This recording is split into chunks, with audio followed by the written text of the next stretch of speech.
Governor Sindh Kamran Khan Tessori کی سابق صدر مملکت آصف علی زرداری سے بلاول ہاؤس میں ملاقات ہوئی۔ اس ملاقات میں گورنر سندھ نے پیپلز پارٹی کے شریک چیئرمین آصف علی زرداری کی خیریت دریافت کی اور ملاقات میں ملک کی مجموعی سیاسی صورتحال، صوبے کو درپیش مسائل، سیلاب متاثرین کی بحالی کے اقدامات اور شہر قائد کے ترقیاتی منصوبوں پر بھی تبادلہ خیال کیا گیا۔ اس موقع پر سابق صدر آصف علی زرداری نے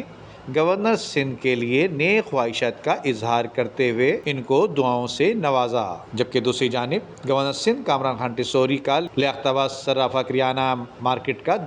دورے کے دوران تاجروں اور خریداروں کی جانب سے پرتکاب خیر مقدم کیا گیا اور اس حوالے سے درپیش مشکلات سے متعلق معلومات بھی حاصل کی گئیں، جبکہ عوام نے گورنر سندھ کو اپنے درمیان پا کر خوشگوار حیرت کا اظہار کیا اور گورنر سندھ کے ساتھ سیلفیاں بھی بنائیں، جبکہ دوسری جانب گورنر سندھ کامران خان ٹسوری کا اختر کالونی بازار کا بھی دورہ کیا، جہاں پر دکانداروں اور خریداروں سے ملاقات کی، ان کے مسائل معلوم کیے اور اس موقع پر اختر کالونی بازار کے محمد رفیق باٹا بھی موجود تھے۔ گورنر سندھ کو اپنے درمیان پا کر ان کی جانب سے خوشگوار حیرت کا اظہار کیا گیا، جبکہ اس حوالے سے وہاں موجود لوگوں کا کہنا تھا کہ گورنر کو ایسا ہی ہونا چاہیے اور اسے عوام سے اسی طرح رابطہ رکھنا چاہیے جیسا کہ عوام چاہتی ہے۔ اس حوالے سے کامران خان ٹسوری نے کہا کہ گورنر کے عہدے کو عوام تک لے جانا چاہتا ہوں اور مسائل حل کرنے کے لیے اختیارات نہیں، نیت اور ارادہ ضروری ہے۔ ان کا کہنا تھا کہ عوام کے درمیان جا کر ان کے مسائل زیادہ بہتر طریقے سے سمجھ سکتا ہوں، جبکہ وزیر اعلیٰ سندھ سے بہتر ورکنگ ریلیشن شپ ہو رہی ہے۔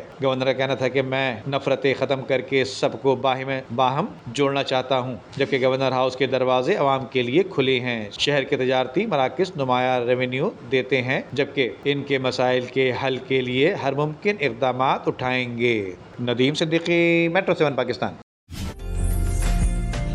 عمدہ میں پکائیں اور جی بھر کے کھائیں۔